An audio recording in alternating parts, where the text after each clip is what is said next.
कौन है?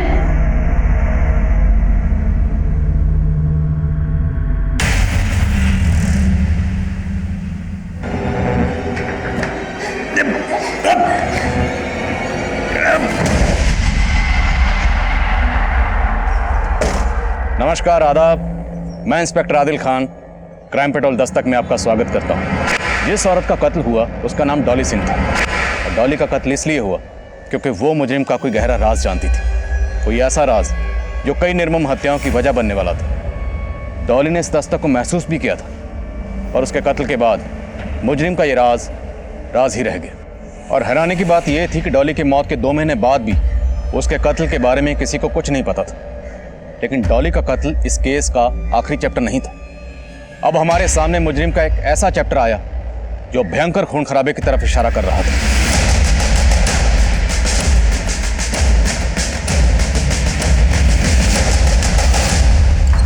सर, उस एरिया से जुड़े जितने भी संदिग्ध थे उन सबका राउंड अप करना शुरू कर दिया है। जल्दी में इन्फॉर्मेशन मिल जाएगी कि किसी ये सब। अभी एक कॉल आया मुझे। कॉलर से टिप मिली है कि अधिराज की जीवन शांति संस्था ने एक बहुत बड़े खून खराबे की प्लानिंग की है और हथियार एक घर में छिपाए गए हैं।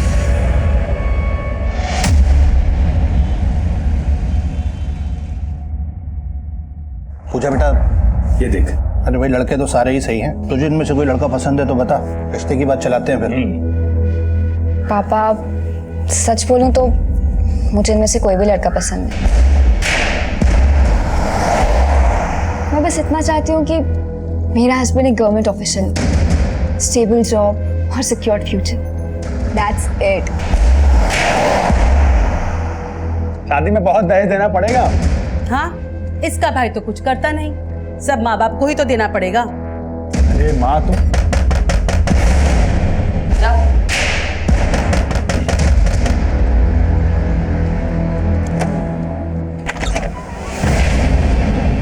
चेक करो सब्जेक्ट।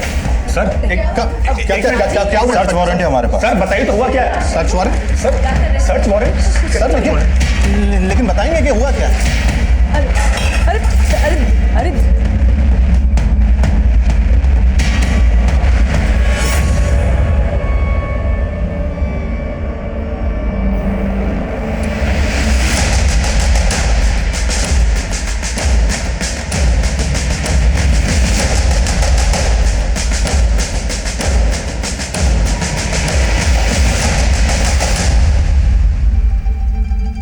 हमारी समझ में कुछ नहीं आ रहा है कि वो हथियार यहाँ कैसे आए। सर, हमें लगता है हमें कोई फंसाने की कोशिश कर रहा है। कोई दलील नहीं चलने वाली। तुम लोग इस अधिराज के लिए काम करते हो ना? अधिराज नहीं, स्वामी अधिराज कहिए। उनका इसमें कुछ भी लेना देना नहीं है। वो गुरु है हमारे। गुरु के शिष्य के घर में बंदूकें क्या कर रही हैं? बंदूकें घर में नहीं, घर के पीछे मिली है। कोई भी आके छुपा सकता है। ये हमारे गुरुजी और हमारे परिवार को बदनाम करने की चाल है किसी की। शहर की सुरक्षा का मामला, ऐसे नहीं जाने दे सकते। देखे उन्हें। अरे कहाँ? सर, हम लोगों ने कुछ नहीं किया। बुलाओ उनको। अरे ये कहा? सर, पक्का इस फैमिली पर अधिराज का राजयोग चल रहा है, पर वो तो क्लीन चिट लेकर बैठा हुआ है। क्या करें उसका? इनके बयान से वो भी हत्या चढ़ेगा। इनकी ऐसी कुंडली निकालो कि सफाई देने के लायक ही नहीं रहे। और उस कॉलर के बारे में पता करो जिसने हथियारों की टिप दी थी। हो सकता है उससे अधिराज के बारे में कोई इन्फॉर्मेशन मिले। यदि आप अपने घरों के मक्खी मच्छरों पर अहिंसा का प्रयोग शुरू कर दें तो क्या हो?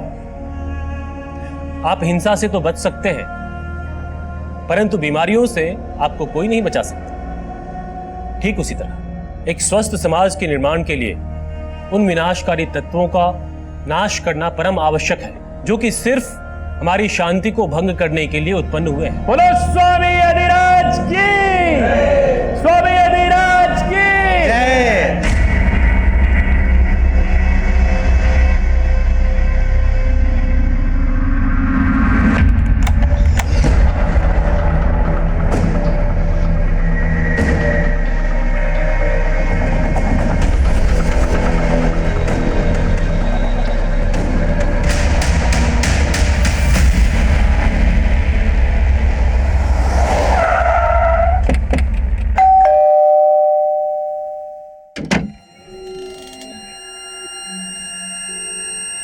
हमें रमेश शुक्ला से मिलना।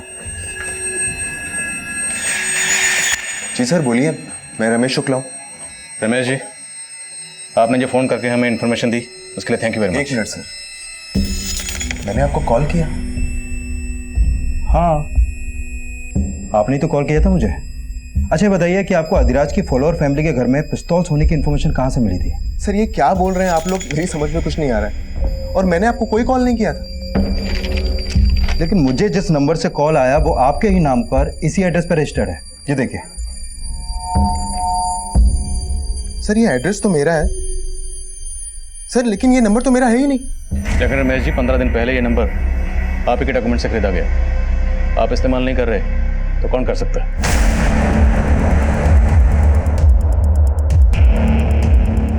आप इनकी? मैं इनकी वाइफ कीर्ति शुक्ला। कीर्ति जी, आप जानते हैं इस नंबर के बारे में? नहीं सर, मुझे इस नंबर के बारे में कुछ नहीं पता।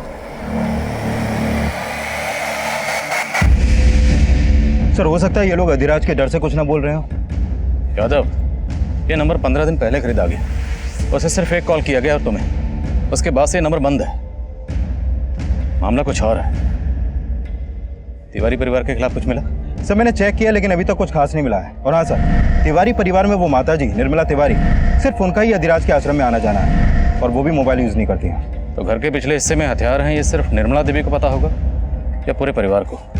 या कहीं ऐसा तो नहीं कोई वाकई उन्हें फंसाने की कोशिश कर रहा है? और ये रमेश और उसकी बीवी कुछ ठीक नहीं लग रहे। इनके बारे में पता करो, हो सकता है कुछ छुपा रहे हैं। सबूतों के अभाव में तिवारी परिवार को जमानत मिल गई, पर हमें लग रहा था कि तिवारी परिवार सिर्फ मोहरा था। असली गुनहगार अधिराज, जिस पर पहले भी हिंसा भड़काने के आरोप लग चुके थे, और अधिराज एक सफेद पोश मुजरिम था। इसलिए बिना किसी पुख्ता सबूत के हम उसके गिरेबान में हाथ नहीं डाल सकते थे। और मामला नेशनल सिक्योरिटी का था। गन वाले केस का क्या हुआ? अधिराज से कब मिल सकते हैं? सर, अधिराज के आदमी कुछ ठीक से बता नहीं रहे। हमेशा यही बोलते हैं कि स्वामी जी ध्यान में है। वो जानबूझ के हमें अवॉइड कर रहा है। ध्यान तोड़वाना पड़ेगा उसको।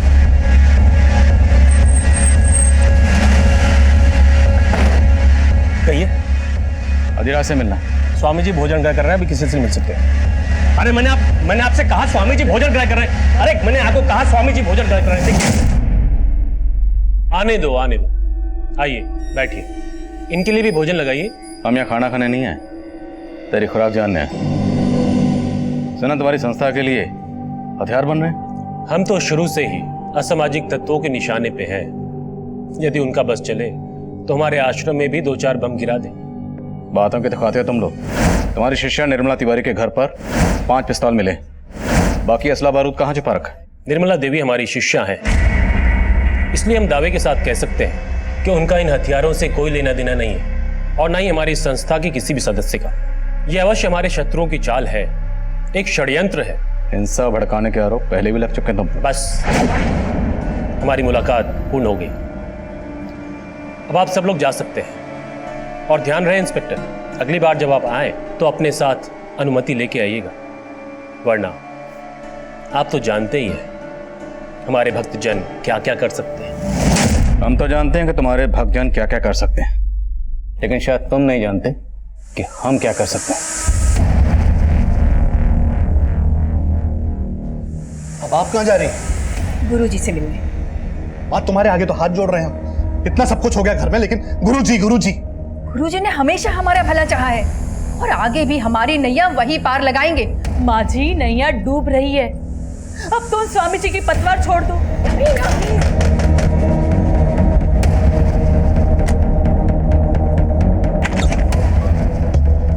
पुलकित जोशी, इंटेलिजेंस डिपार्टमेंट से। इंटेलिजेंस?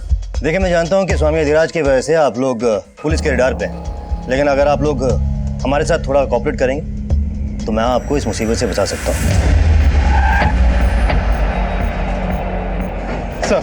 सर, जिस औरत की लाश हमें तालाब के पास मिली थी, कानपुर के किसी भी थाने में उसकी मिसिंग कंप्लेंट फाइल नहीं हुई है। कानपुर के बाहर पता करो। Okay sir. सर, मैंने रमेश शुक्ला और कीर्ति शुक्ला इन दोनों के कॉल रिकॉर्ड चेक किए। सर, इस कीर्ति शुक्ला का निर्मला तिवारी के पोते सुदीप से अफेयर का इंडिकेशन मिला है। मतलब तिवारी परिवार और शुक्ला परिवार में कोई ना कोई कनेक्शन जरूर है। रमेश शुक्ला के नाम से जो सिम खरीदा गया, उससे ये टिप मिलना कि तिवारी परिवार के घर में हथियार हैं। इसका स्वामी अधिराज या उसकी संस्था से कोई ना कोई ताल्लुक जरूर है, जो ये दोनों फैमिलीज हमसे छुपा रही हैं।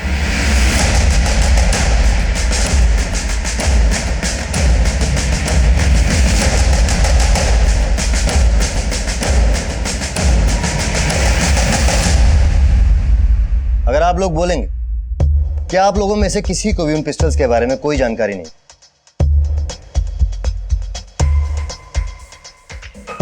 तो इस बात का विश्वास तो मैं भी नहीं करूं। लेकिन सर हकीकत तो यही है कि हमारा उन हथियारों से कोई लेना देना नहीं है। रमेश शुक्ला और उसकी बीवी कीर्ति शुक्ला, उनका किससे लेना देना है? देखिए, मैं अच्छी तरह जानता हूं कि आप लोग स्वामी अधिराज के राजदार हो, और यहां आने से पहले आप लोगों के बारे में मैंने सारी इंफॉर्मेशन इकट्ठा की। अगर आप लोग किसी भी पचड़े में नहीं पड़ना चाहते तो जैसा मैं कहता हूं वैसे कीजिए। जब भी इस तरह के केसेस सामने आते हैं तो स्टेट पुलिस के अलावा सेंट्रल एजेंसीज की भी उन पर नजर रहती है। आईडी सेंट्रल गवर्नमेंट के लिए काम करती है, जो कभी कभी स्टेट पुलिस को बाईपास करके अपनी इन्वेस्टिगेशन करती है, जिसकी भनक हमें भी नहीं होती। पुलकित जोशी और तिवारी परिवार की मुलाकात के बारे में हमें कुछ नहीं पता था। दरअसल उस वक्त इस केस में ऐसा बहुत कुछ हो रहा था जो हमारी नजरों के परे था।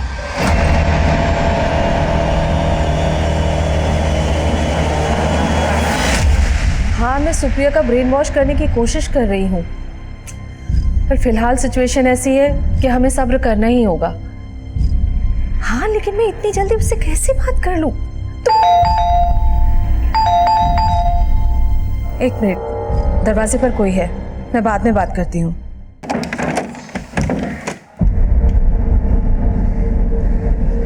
कहाँ थी तू? सुप्रिया, कितनी देर से फोन लगा रही थी तुझे?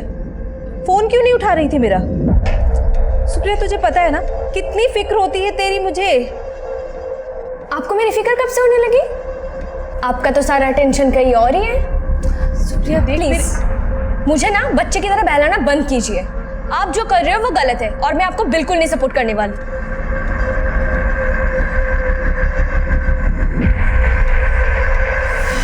सर देखिए, कोई गलत फहमी हुई है आपको। सर देखिए, हम मानते हैं कि कीर्ति से हमारी फोन पर बातचीत होती थी, लेकिन पहले हमको आइडिया नहीं था कि वो इस हद तक जा सकती है। अब तो हमको पक्का यकीन हो रहा है कि ये सब उसी की करतूत है। क्यों? ऐसा क्या था? कीर्ति ऐसा क्यों करेगी? सर, कीर्ति से हमारा कांटेक्ट एक सोशल नेटवर्किंग साइट पे हुआ था। वो अपनी लाइफ से बहुत ही डिप्रेस्ड थी। फिर तो हमारी बातचीत होती थी सिर्फ, लेकिन उसके बाद हम मिलने भी लगे थे। रमेश से शादी करना मेरी जिंदगी की सबसे बड़ी गलती थी सुदीप। वो बहुत डोमिनेटिंग है, आए दिन मुझ पे हाथ उठाता। मैं तो परेशान हो गई हूँ उससे। तुम उसे डिवोर्स दे दो। देखो, मैं तुमसे शादी करने के लिए तैयार हूँ, अगर तुम हाँ कहो तो। सर, मैंने सोचा भी नहीं था कि वो मेरा प्रपोजल ठुकरा देगी। उसका तो इंटेंशन सिर्फ फिजिकल रिलेशन बनाने में था, इसीलिए मैं उसको अवॉइड करना शुरू कर दिया। लेकिन उसे तो ये भी बर्दाश्त नहीं हुआ। सुदीप, तुम मुझे अवॉइड करके बहुत बड़ी गलती कर रहे हो। गलती तुम्हारे करीब आकर की थी मैंने, लेकिन अब सब खत्म हो चुका है। आइंदा मेरा रास्ता रोकने की कोशिश मत करना। तुमने मुझे समझ क्या रखा है सुदीप? अब देखो मैं तुम्हारा क्या करती हूँ। सर, जरूर उस कीर्ति नहीं हमारे घर में हथियार छुपवा करके ये पुलिस केस में हम सबको फंसा करके हमसे बदला लिया है। किसने क्या किया वो हम देख लेंगे। तुम ये बताओ, तुम्हारे और कीर्ति के अफेयर के बारे में कीर्ति के हस्बैंड को पता था? नहीं सर, मुझे कोई आइडिया नहीं है कि कीर्ति का किसी के साथ अफेयर था। तुम्हें तो ये भी आइडिया नहीं कि तुमने अपने ही नंबर से फ़ोन करके मुझे टिप दी थी। सुदीप और उसकी फैमिली को फंसाकर अपना बदला लेना चाहते थे। सर, मैं आपको पहले भी बोल चुका हूँ कि मैं उस नंबर के बारे में कुछ नहीं जानता। और वो हथियार जो सुदीप के घर में छिपाए गए उसके बारे में भी कुछ नहीं मालूम? नहीं सर, मेरा इन सब से कोई लेना देना नहीं है। तो फिर किसका लेना देना है? तुम्हारी बीवी का? नहीं सर, मुझे उस नंबर के बारे में कुछ नहीं पता। तुम्हारे पति के डॉक्यूमेंट्स तुम्हारे अलावा और किसके हाथ लग सकते हैं? अब या तो तुम कुछ छुपा रही हो या तुम्हारा पति। तुम्हारा पति जानता है ना तुम्हारे और सुदीप के अफेयर के बारे में? नहीं सर, रमेश को कुछ नहीं पता। और रही बात सुदीप की, तो वो भी कोई दूध का धुला नहीं है। वो मुझसे शादी सिर्फ इसलिए करना चाहता था क्योंकि उसकी पूरी नज़र मेरी जायदाद पर थी। वो मुझसे शादी करके अपनी बहन के लिए दहेज का बंदोबस्त कर रहा था। सर, ये रमेश भी अपनी बीवी के लवर से बदला लेने के लिए उसको फंसवा सकता है। और ये भी हो सकता है कि कीर्ति वाकई में सुदीप के लिए ऑब्सेस्ड हो, पर सुदीप ने उसे घास नहीं डाली, इसलिए उसने बदला लेने के लिए सोचा। हो सकता है सुदीप ऑब्सेस्ड हो, कीर्ति ने उसकी इंटेंशन भांप ली हो और ये सुदीप कीर्ति को धमका रहा हो। स्वामी अधिराज के संसार से हथियार जुटाना उसके लिए मुश्किल नहीं है। लेकिन सर, अगर ऐसा है तो रमेश इस बात से इनकार क्यों करेगा कि उसकी आईडी से लिए गए नंबर से उसने फोन करके कोई टिप नहीं दी? तो मतलब कोई चौथा है जिसका गेम इन दोनों फैमिलीज को फंसाना है।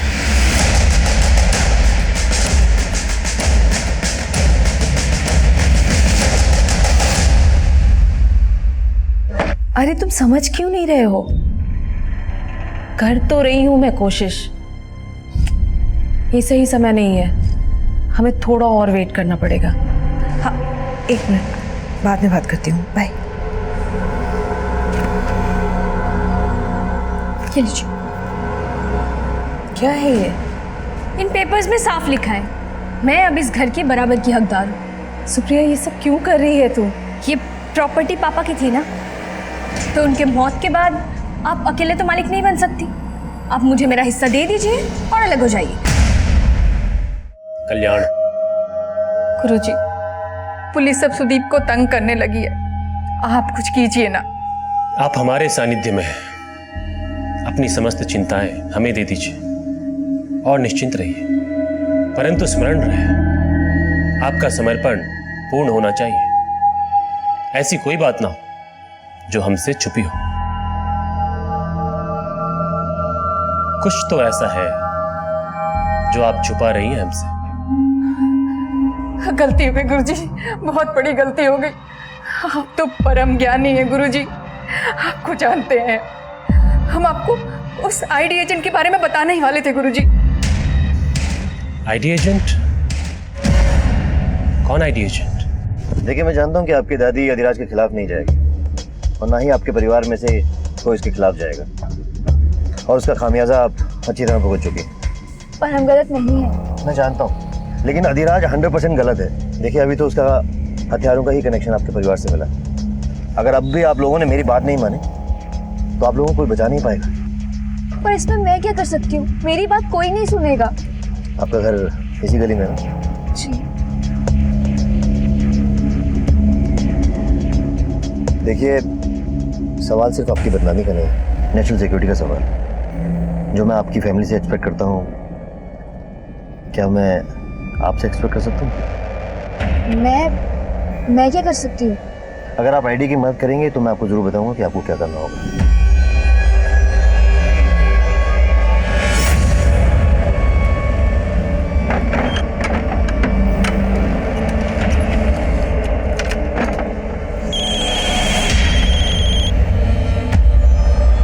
हेलो? नहीं, तुम यहाँ मत आओ, मैं ही आती हूँ।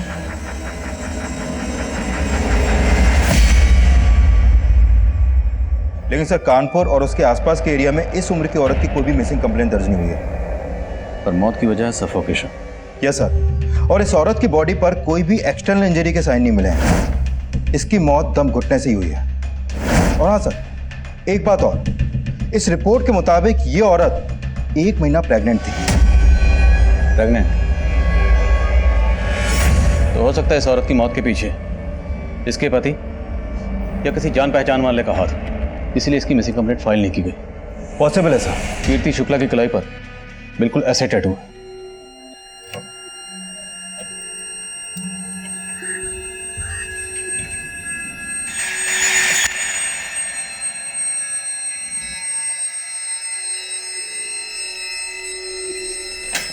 रमेश, क्या ये सब? रमेश, मैं तुम्हें बताने ही वाली थी। क्या बताने वाली थी? बेवकूफ समझ के रखा है तुमने मुझे? आखिर दिखा दी तुमने अपनी जात। पहले खुद आईना देखो, तुम्हारी जात क्या है मालूम है मुझे। पता नहीं रोज कितनी लड़कियों के साथ जाकर सोते हो। रमेश, हाथ उठाना मुझे भी आता है। आज गलती कर दी, आइंदा मत करना।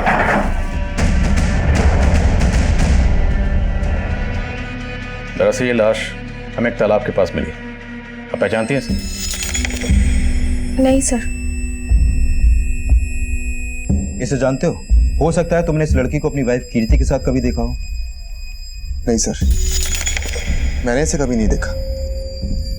पर आप ये सब मुझसे क्यों पूछ रहे हैं? क्योंकि इस औरत की कलाई पर बिल्कुल वैसे ही टैटू है जैसा आपकी कलाई पर। हाथ दिखाई। ये देखिए, फर्क सिर्फ इतना है कि इस औरत के हाथ में जो टैटू है उसमें ए लिखा है और आपके के। ये टैटू आपने कहाँ से बनवाया? याद नहीं है, बहुत टाइम हो गया है। याद नहीं मतलब? ये टैटू आपने कहाँ से बनवाया, आपको याद नहीं? हाँ सर, याद आया। गुलमोहर मार्केट से। गुलमोहर मार्केट में कहाँ से? शायद परम गैलरी। पता करो, शायद इस औरत ने भी वहीं से टैटू बनवाया हो जहाँ से कीर्ति ने बनवाया। और इस कीर्ति के कॉल रिकॉर्ड्स एक बार फिर से स्टडी करो। हो सकता है कीर्ति इस औरत को जानती हो और हमसे छुपा रही। Okay sir.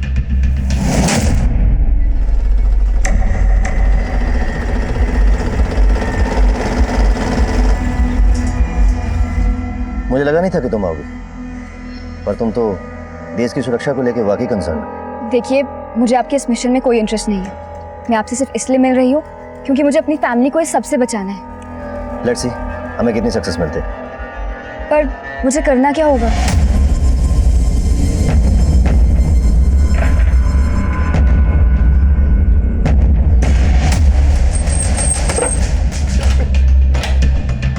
तेरे लॉक तो एकदम ठीक है। मतलब घर में फोर्स्ड एंट्री का कोई निशान नहीं, लेकिन रमेश कह रहा था जब वो बाहर से आया तो ये लॉक बंद था। सर, रमेश ने बताया कि ये चाबी कीर्ति की है जो घर से मिली, और ये चाबी रमेश की। कहीं रमेश दो चाबियों की कहानी तो नहीं बना रहा? नहीं सर, मैं झूठ नहीं बोल रहा। तो तुम्हारे और कीर्ति के अलावा ऐसा कौन हो सकता है जिसके पास तुम्हारे घर की चाबी होगी? क्योंकि घर में कोई जबरदस्ती नहीं घुसा, बाकायदा ताला खोल के घुसा। सर आपको तो पता ही है कि कीर्ति का सुदीप के साथ। सर हो सकता है कि कीर्ति ने शायद सुदीप को घर की दूसरी चाबी दे रखी हो। सर, जाहिर है कि ये सुदीप पे शक जताएगा, और घर के आसपास कोई सीसीटीवी भी नहीं है। लेकिन मैं खबरियों से पता करवाता हूँ कि मर्डर के वक्त ये दोनों कहाँ थे। एक हफ्ता पहले जिस औरत की लाश मिली थी उसकी कलाई पर ठीक वैसे टैटू था जैसा कीर्ति की कलाई पर था। पर अभी तक न उस औरत की शिनाख्त हो पाई है और ना ही ये पता चल पाया कि वो टैटू कहाँ से बनवाया गया था। पर हो ना हो, उस औरत और कीर्ति इन दोनों के कत्ल के पीछे कोई ना कोई कॉमन कनेक्शन जरूर है।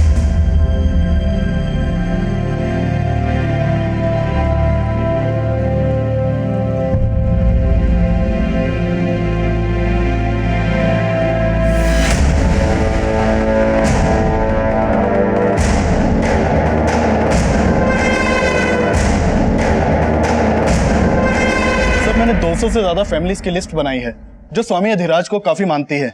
सब पर नजर रखो, किसी पर भी जरा सा शक हो तो उठा लो। Okay sir. सर, कीर्ति की बॉडी में जो बुलेट मिली थी उसकी बैलिस्टिक रिपोर्ट आ गई है। जिस पिस्तौल से कीर्ति को मारा गया वो उसी तरह की पिस्तौल थी जो तिवारी परिवार के घर से मिली। हमें क्या लेना देना उस औरत से? अरे ऐसी औरत का तो मर जाना ही अच्छा था।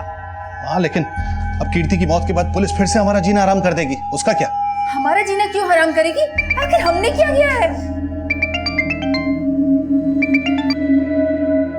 हेलो, तुम्हारे भाई को पुलिस ने अरेस्ट कर लिया ना, लेकिन तुम तो कह रही थी कि तुम्हारी पूरी फैमिली इनोसेंट है। ये आप क्या कह रहे हैं सर? मेरा भाई घर पे ही है, अरेस्ट नहीं हुआ है।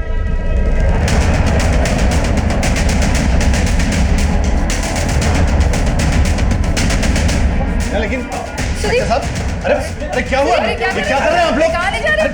कहाँ ले जा रहे हैं साहब? अरे सुन,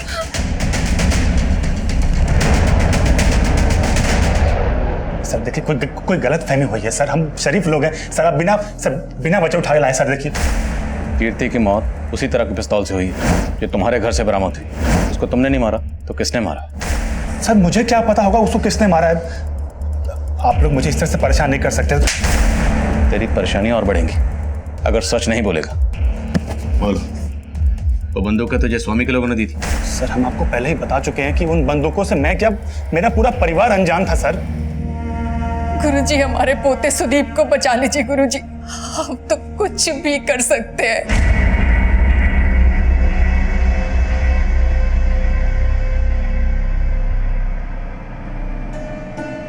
देखिए समय ठीक नहीं चल रहा है। हमारा सुझाव आपको यह है कि अपने समस्त परिवार को लेकर किसी दूसरे शहर चली जाइए। लेकिन गुरुजी, सुदीप वो तो पुलिस हिरासत में है। उसको बाद में देख लेंगे, समय आने पर उसका उचित समाधान निकालेंगे हम। परंतु इस समय आप बाकी परिवार वालों को लेकर दूसरे शहर चली जाइए। जी गुरुजी। कीर्ति की बॉडी का पोस्टमार्टम करने वाले डॉक्टर का कॉल आया था। उनका कहना है कि कीर्ति भी 1 महीना प्रेग्नेंट थी, ठीक इस औरत की तरह। और सर, इन दोनों औरतों के हाथ में एक ही पैटर्न का टैटू। सर, आपका अंदाजा बिल्कुल सही था, इन दोनों मर्डर्स का लिंक कॉमन है। लेकिन कीर्ति प्रेग्नेंट है, ये बात उसके पति रमेश ने हमसे क्यों छुपाई? सर, मैंने रमेश से पूछताछ की थी।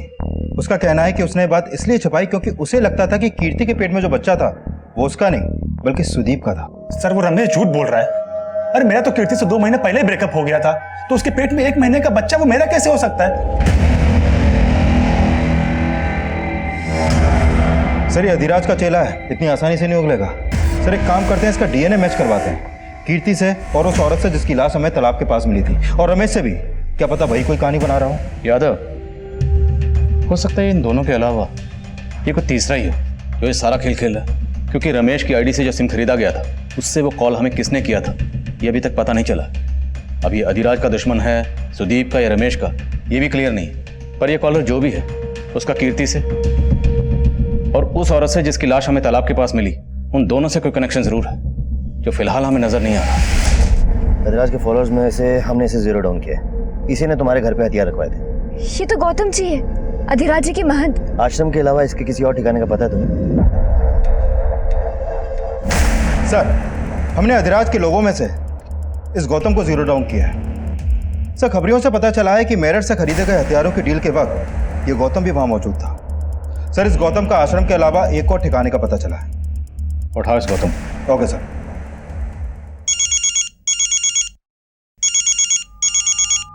हाँ पांडे।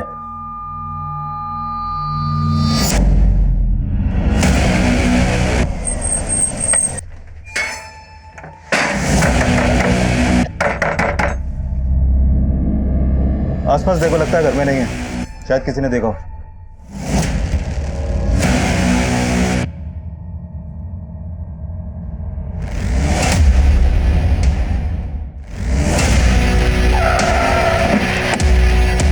सर इनका एक पड़ोसी इनसे मिलने आया था। बेल बजाने पर जब गेट नहीं खुला तो उसने खिड़की से झांक के देखा तो लाश दिखाई दी। सर जब हम यहाँ पहुंचे तो दरवाजा अंदर से ही बंद था। वर्षा त्यागी और कलाई पर वी का टैटू और कीर्ति की कलाई पर के का टैटू था। वर्षा, कीर्ति और ए, 3 औरतें जिनकी कलाई पर उनके नाम के पहले अक्षर का टैटू है, वो तीनों मारी जाती हैं। इन तीनों औरतों का आपस में क्या कनेक्शन हो सकता है? हाँ यादव बोलो। सर गौतम को तो उठा लिया, लेकिन अपना कांस्टेबल लालजी यादव वो शहीद हो गया। सर बहुत हथियार मिले हैं इसके घर से। ये सर ठीक नहीं है, लगता बहुत बड़ा रैकेट है इसके पीछे। वो वाली बंदी दे। अरे तू जा, जल्दी जा, जल्दी अपना सामान लेके आ। दादी मुझे कुछ समझ नहीं आ रहा। सुदीप पुलिस कस्टडी में और हम दिल्ली जा रहे हैं। ये हम ठीक नहीं कर रहे।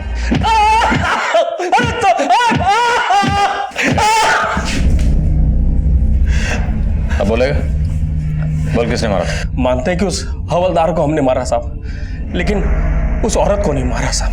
बोल किसने मारा? इन औरतों के पेट में किसका बच्चा था? तेरा या तेरे स्वामी का?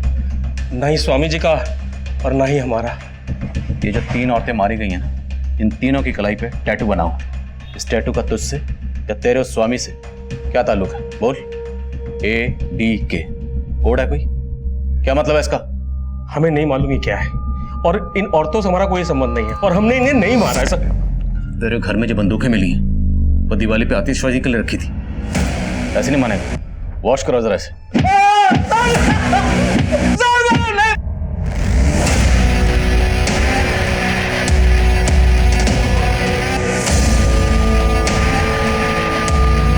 तेरे गौतम बहुत मोटी चमड़ी का है, बहुत तोड़ा फिर भी कुछ नहीं उगल रहा है। फिर एक काम करें, इसके स्वामी अधिराज को उठाएं। नहीं यादव, इस अधिराज को बिना पुख्ता सबूत के उठाना ठीक नहीं होगा। इसके फॉलोअर हंगामा करेंगे। सही वक्त का इंतजार। सर वर्षा के घर पे जो मोबाइल मिला था उसे ऑन किया। वर्षा के नंबर से आखिरी कॉल विक्रांत नाम के आदमी को किया गया था। सर इस वर्षा और विक्रांत के बीच में काफी लंबी बातें होती थी, लेकिन अभी विक्रांत का नंबर बंद है। वर्षा की बेटी? तो वर्षा की बेटी सुप्रिया का नंबर भी फोन में सेव था। उसे फोन किया तो उसने बताया कि वो जयपुर में है और वो यहाँ आ रही है।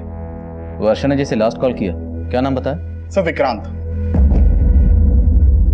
विक्रांत मतलब V for Varsha, V for Vikrant. और वर्षा की कलाई में जो टैटू था उसमें वी लिखा था।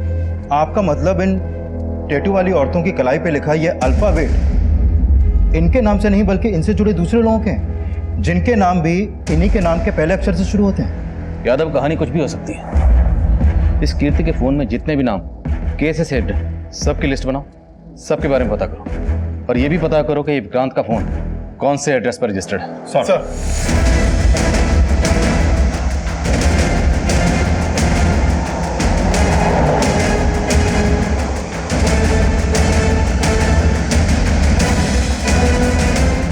Hello, Kanpur airport. Sir Kirti के मोबाइल में 2-3 नंबर ऐसे हैं जो के से शुरू होते हैं, लेकिन कीर्ति की इन लोगों से उतनी बातें नहीं होती थी जितनी वर्षा की विक्रांत से होती थी। सर, वर्षा जिस नंबर पर कॉल करती थी वो नंबर विक्रांत का है ही नहीं। दरअसल वो नंबर इस डॉली सिंह के नाम पर सुभाष नगर के एड्रेस पर रजिस्टर्ड है। सर ये photo mobile network service provider से मिला है। अगर वो नंबर डॉली का था तो वर्षा ने डॉली का नंबर विक्रांत के नाम से क्यों सेव कर रखा? सर, पता चला है कि कानपुर से दिल्ली जाने वाली एक फ्लाइट में बॉम्ब है और निर्मला तिवारी और उसका परिवार उसी फ्लाइट से दिल्ली जाने वाला है। इस खबर ने पूरे शहर में रेड अलर्ट कर दिया। हमने तुरंत एयरपोर्ट पुलिस को इन्फॉर्म किया कि जिस फ्लाइट में बॉम्ब होने की खबर है उसमें हमारी सस्पेक्ट तिवारी फैमिली ट्रैवल कर रही है। एयरपोर्ट पुलिस ने तिवारी फैमिली से पूछताछ की, लेकिन उनके लगेज में कुछ भी सस्पिशियस नहीं मिला और ना ही फ्लाइट में बॉम्ब था। फ्लाइट कैंसिल हो गई और तिवारी परिवार को रिलीज कर दिया गया। लेकिन हम अभी ये जानना चाह रहे थे कि तिवारी परिवार ने अचानक दिल्ली जाने का प्लान क्यों बनाया? क्या गौतम जी को आपने हथियारों के साथ पकड़ा? हथियार तो आपके यहाँ से भी मिले थे, फिर हैरान होने का इतना नाटक क्यों कर रही हैं? नाटक नहीं कर रहे थे साहब। गौतम जी को हम गुरुजी की तरह ही मानते थे और हमको कुछ नहीं पता है। जरूर कोई गलत फहमी है साहब। और सुदीप भी बेकसूर है, उसको छोड़ दीजिए। तो सुदीप के अंदर होते ही दिल्ली क्यों भाग रहे थे? भाग नहीं रहे थे साहब, वो तो गुरुजी ने कहा था इसीलिए जा रहे थे। पूजा ने कहा था मत जाओ, लेकिन पूजा का सर वो एयरपोर्ट में पूछताछ हुई थी ना हम लोगों से, वो पहले फ्री हो गई तो पहले निकल गई थी, पर अभी तक घर नहीं आई सर। घर नहीं? मत। हाँ यादव बोलो। सर सुभाष नगर थाने से पता चला है कि डॉली सिंह की मौत तो 2 महीने पहले ही हो चुकी है। सर 2 महीने पहले डॉली की लाश उसके घर के बाथटब में ही मिली थी और इसकी कलाई पर भी सेम इसी पैटर्न का टैटू था। डॉली सिंह और कलाई पे डी का टैटू। इसकी जिंदगी में डी वाला कोई है? इसका पति दीपक। और सर डॉली के इस केस को सुभाष नगर पुलिस मर्डर मान के इन्वेस्टिगेट कर रही थी और उस वक्त उन्हें बाथटब के पास शराब भी मिली थी और डॉली के पति ने डॉली की मौत की खबर पुलिस को दी थी। और सर डॉली के पति का कहना था कि डॉली को बाथटब में बैठकर शराब पीने की आदत थी। सर उसकी बॉडी में अल्कोहल भी पाया गया था, इसलिए इस केस को एक्सीडेंटल मानकर बंद कर दिया गया। इस डॉली का पति दीपक, वो इस वक्त कहाँ? सर वो डॉली के मौत के बाद ही डॉली का फ्लैट बेचकर कहीं चला गया।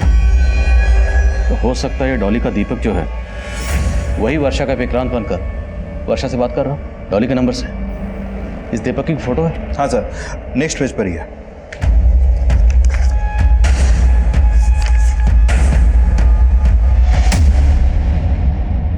सर मैंने मम्मी को बोला था कि अब विक्रांत से दूर रहो, वो अच्छा आदमी नहीं है, पर मम्मी उससे शादी करना चाहती थी, इसीलिए मैं मम्मी से दूर रहने लगी थी।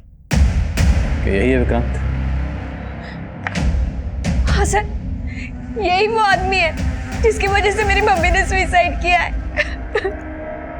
डॉली का दीपक ही वर्षा का विक्रांत है, तो क्या कीर्ति का के और इस औरत का ए भी है? सर ये आदमी इस औरत का ए है कि नहीं ये कह पाना मुश्किल है अभी, क्योंकि अभी तक इस औरत की कोई पहचान नहीं हो पाई है। लेकिन सुदीप कीर्ति से सोशल मीडिया से टच में आया था, तो हो सकता है कि ये आदमी भी कीर्ति से सोशल मीडिया के थ्रू मिला हो। सुदीप कीर्ति को भी अच्छी तरह से जानता था, तो हो सकता है सुदीप इस आदमी को भी पहचानता। सर ये तो इंटेलिजेंस डिपार्टमेंट का एजेंट पुलकित जोशी, इंटेलिजेंस डिपार्टमेंट से। इसने हम लोगों को अपना मुखबिर बनने का ऑफर दिया था।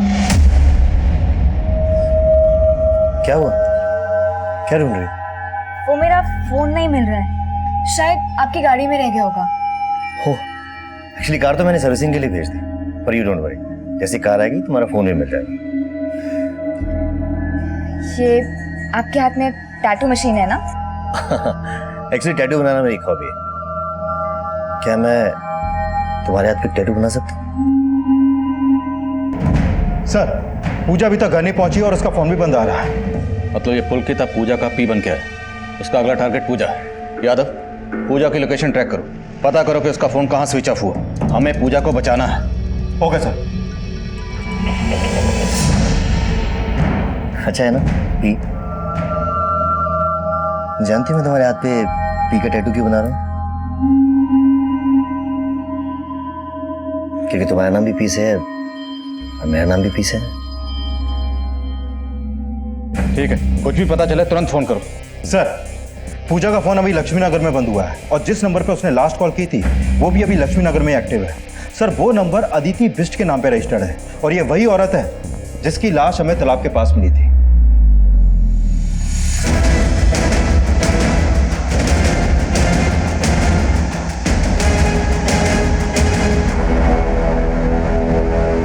It means you love me.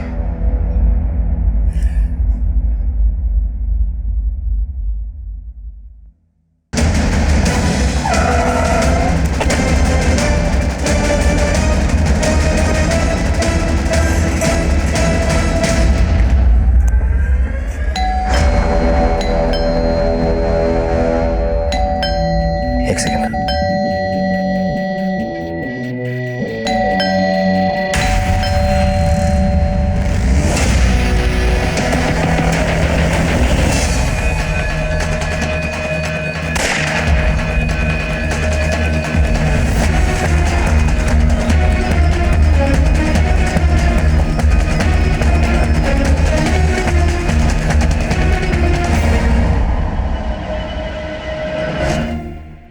Dolly, Aditi, कीर्ति, वर्षा और अब पूजा। और कितनी लड़कियों की जिंदगी बर्बाद की तूने? 4 और, लेकिन उन्हें मारा नहीं था मैंने, छोड़ दिया था। और डॉली को उनके बारे में पता चल गया था। वो मुझे अंदर करवाना चाहती थी, इसलिए मैंने उसे ऊपर पहुंचा दिया। फिर डॉली के घर पे कब्जा करके उसे बेच दिया। अदिति को भी इसी मकसद से मारा?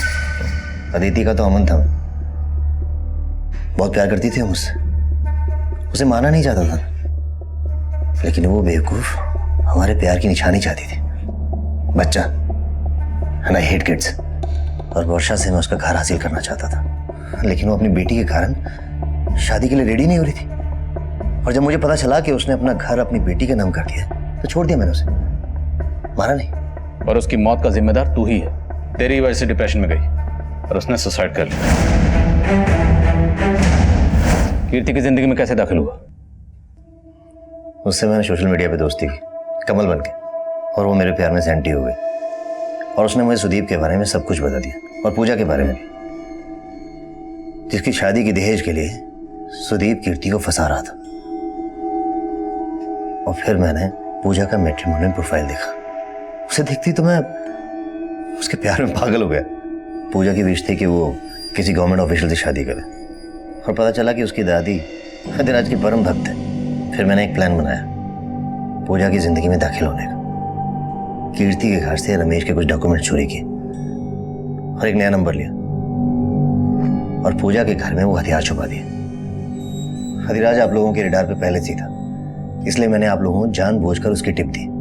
हेलो पुलिस स्टेशन, मैं आपको कुछ हथियारों के बारे में बताना चाहता हूँ। और पूजा का परिवार फंस गया, और मौका मिलते ही मैं उनके परिवार से इंटेलिजेंस डिपार्टमेंट का एजेंट बन के मिला। पुलकित जोशी, इंटेलिजेंस डिपार्टमेंट से। मेरा मकसद सिर्फ पूजा को इंप्रेस करना था, लेकिन इसी बीच आपने कीर्ति को अदिति की फोटो दिखा दी और उसे मुझ पे शक हो गया। मुझे उसे मारना पड़ा। फ्लाइट में बॉम्ब होने की खबर तूने दी थी ना?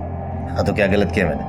वो मुझे छोड़ के अपने परिवार के साथ दिल्ली जा रही थी। कानपुर एयरपोर्ट, कानपुर से दिल्ली जाने वाली फ्लाइट ARD 457 में बॉम्ब। अब पूजा का अंजाम भी वही होता जो बाकियों का हुआ। ये तो किस्मत अच्छी थी उसकी, बच गई। अब सलाखों के पीछे जाएगा ना तो जिंदगी के लिए तरसेगा, और एंड में तुझे मिलेगी फांसी।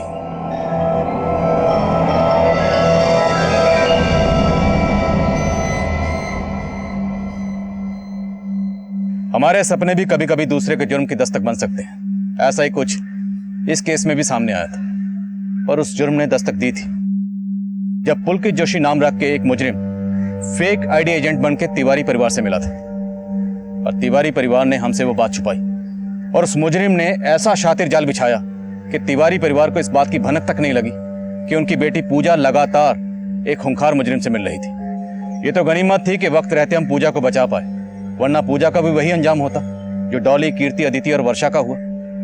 लेकिन स्वामी अधिराज और उनकी संस्था का इन जुर्मों से कोई ताल्लुक नहीं था। उनकी संस्था से जुड़े गौतम ने संस्था के बाहर रहकर हथियारों की खरीद फरोख्त की थी। वो अब न्यायिक हिरासत में है और कई नाम रखने वाले पुलकित जोशी का असली नाम जगबीर सिंह है। उस पर हत्या, धोखाधड़ी और आपराधिक साजिश का मुकदमा चल रहा है, जिसका फैसला आना भी बाकी है। देखते हैं हमारे आज के एपिसोड की दूसरी कहानी। शिप्रा जल्दी करो, 9:30 बज गए हैं। ऑलरेडी लेट हैं हम लोग। बस 1 मिनट, आ गई। बेटा दरवाजा अच्छे से बंद कर लेना और अपना ध्यान रखना। अरे वो बच्ची नहीं है, अपना ध्यान रख लेंगे, तुम बैठो। सीसीटीवी तो ठीक करवाते नहीं और बोल रहा बच्ची है। करवा दूंगा, चलो बैठो। अरे मुझे बोल रहा, उसको तो बुलाओ, वो क्या कर रहा है? अच्छा बैठो। आरव क्या कर रहे हैं? अंदर बैठो, गाड़ी चलाओ। जी पापा। प्रीता बेटा चलना। नहीं पापा, आप लोग जाकर आइए। अरे बेटा तेरा टेस्ट का स्ट्रेस निकल जाएगा, बहुत मजा आएगा, चल। नहीं नहीं, आप लोग जाकर आइए। ध्यान रखना अपना, take care, bye bye.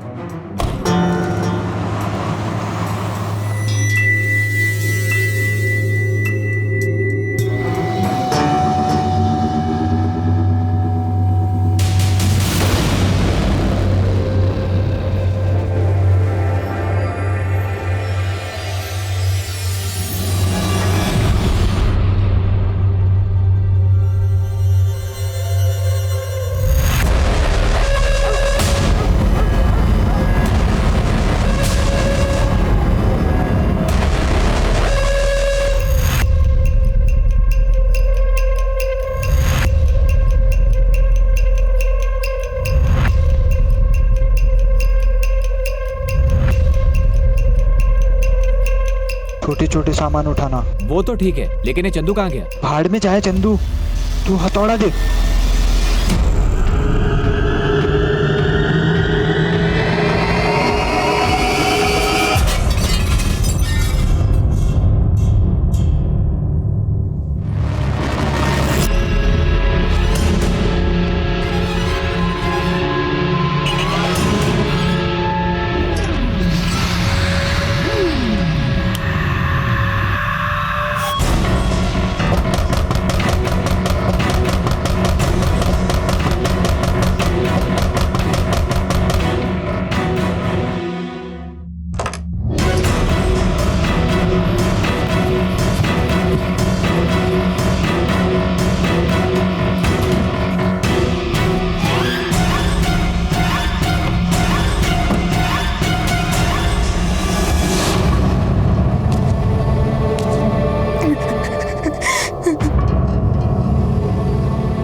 Please phone उठा।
चाबी कहाँ? हाँ ठीक है, आया, मैं आ गया।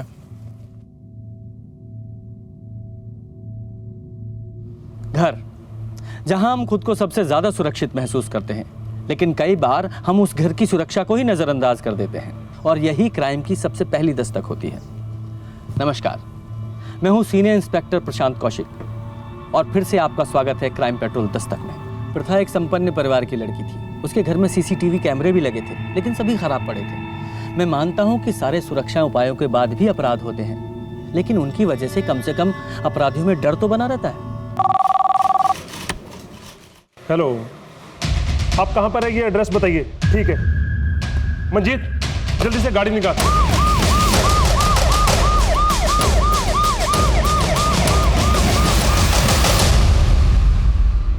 सर ये फोन बेडरूम से मिला। ये आपकी बेटी का फोन है? जी। फॉरेंसिक के लिए भिजवाओ। सर ये समय आपसे बात करने का नहीं है, लेकिन फिर भी आप कुछ बता सकते हैं कैसे हुआ?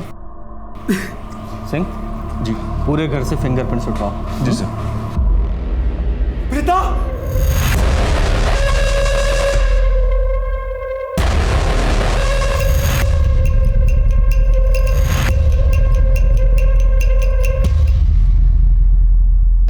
आज सही माल मिला ना, बिना उस चंदू के। हाँ था फिर? हाँ कुछ नहीं, वो मेरी माँ का कॉल आ गया था। क्यों, क्या हुआ?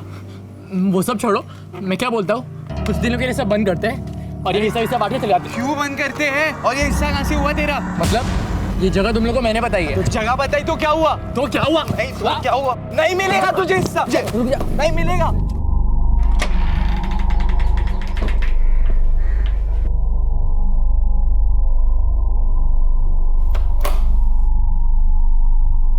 चंदू,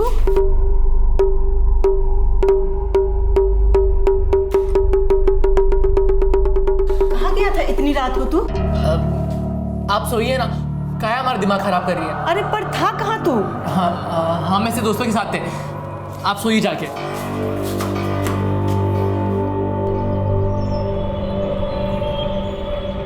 वाहेगुरु जी अच्छे लोगों के साथ ऐसा क्यों कर देते हैं?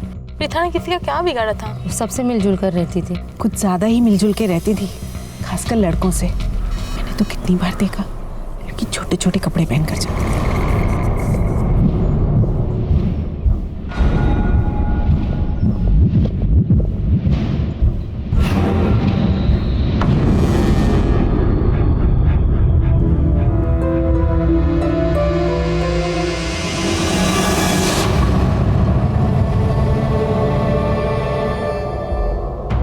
मुझे जल्द से जल्द प्रीता के कॉल डिटेल्स चाहिए और अच्छे से चेक करो, कुछ ना कुछ जरूर मिलेगा। Yes sir.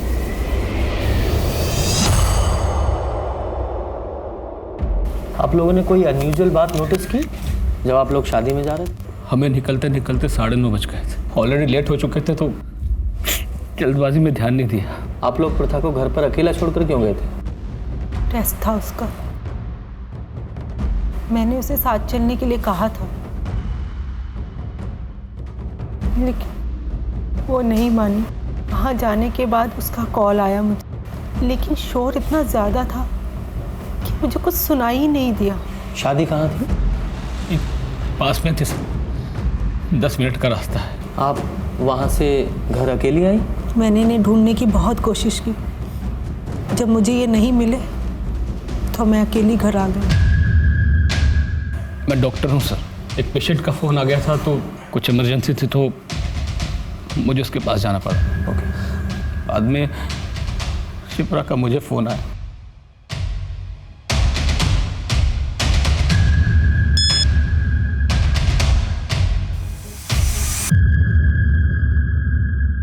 और तुम?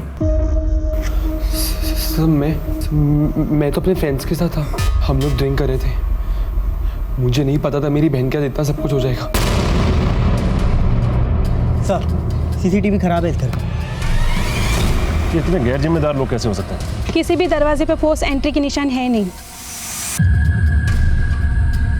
चारों तरफ तो वायरिंग है, तुम एंटर कहाँ से किए होंगे?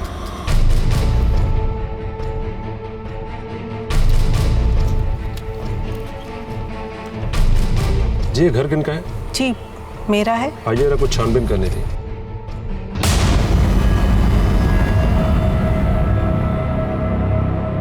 हो सकता है कि कोई चोरी के इरादे से घर में घुसा हो और फिर उसने प्रथा के साथ, या फिर कोई आपके जानने वाला ऐसा आदमी जिसे आपकी कोई दुश्मनी हो, या कोई ऐसा आदमी जो प्रथा को जानता हो, या जिसको प्रथा में कोई स्पेशल इंटरेस्ट हो। सबसे अच्छे से बात करती थी, बहुत फ्रेंडली थी, बहुत से फ्रेंड भी थे उसके। Mostly boys. आई मीन वो बहुत ही फ्रेंडली और सोशल टाइप की लड़की थी। किसी पर भी ट्रस्ट कर लेती थी, बहुत जल्दी दोस्त बना लेती थी। उसका किसी के साथ ऐसा कुछ इशू होता तो हमें तो पता होता ना, है ना?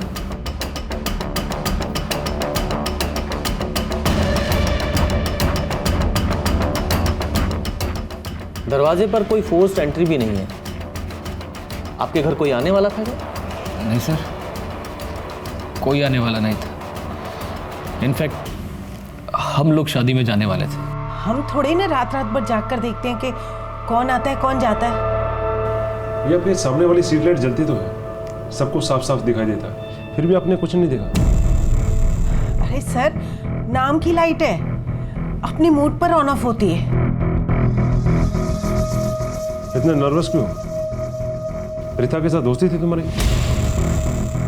तुम एक ही एज ग्रुप के लगते हो। ना जी, 1 साल छोटा है मेरा रोहन और कॉलेज में जूनियर है।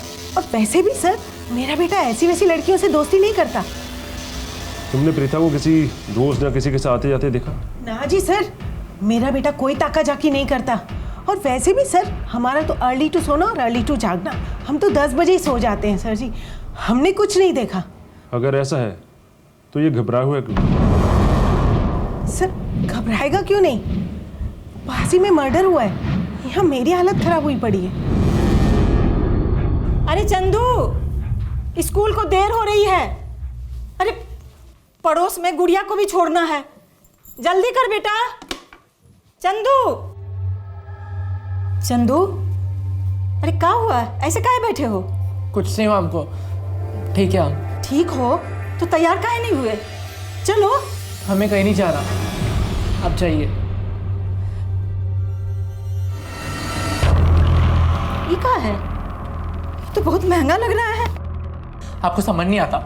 तब से कह रहे हैं ना, हम परेशान मत कीजिए हमें, आपकी इन्हीं हरकतों की वजह से। पापा आज घर छोड़ के चले गए, हम भी चले तो चैन मिल जाएगा आपको। चले जाए यहाँ से।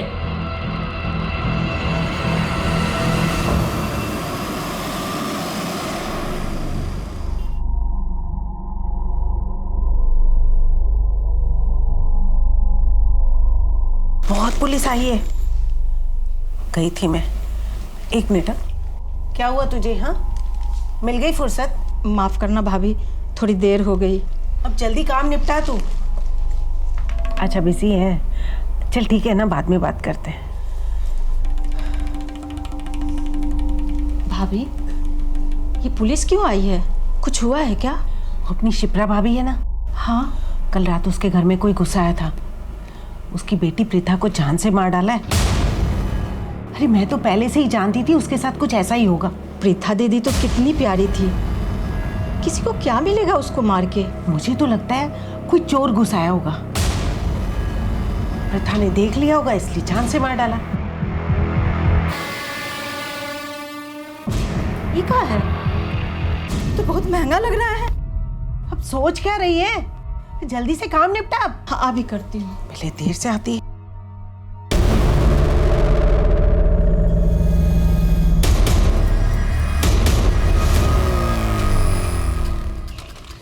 अच्छा सुनो, कल रात इस घर के आसपास किसी को देखा? नहीं साहब, मैं तो 10 बजे दुकान बंद करके चले जाता हूँ। तब तक मेरे ख्याल से नहीं साहब, कोई नहीं आया था। लड़के लोग आते रहते थे। वो लड़की थोड़ी उसके लड़के लोग से ज़्यादा दोस्ती रहती थी। हाँ साहब, कल शाम में उसका एक कॉलेज का दोस्त यही था। वो अंदर जाते मैंने उसको देखा नहीं था, लेकिन यह था, सिगरेट मांगा, लेकिन थोड़ा परेशान लग रहा था। ऐसा लग रहा था किसी का इंतजार कर रहा है। तो तुम्हें कैसे पता कि वो प्रीता का दोषी था? साहब, दोनों को साथ में कई बार देखा, इसलिए। अच्छा, कुछ याद आए तो पुलिस स्टेशन आ जाना।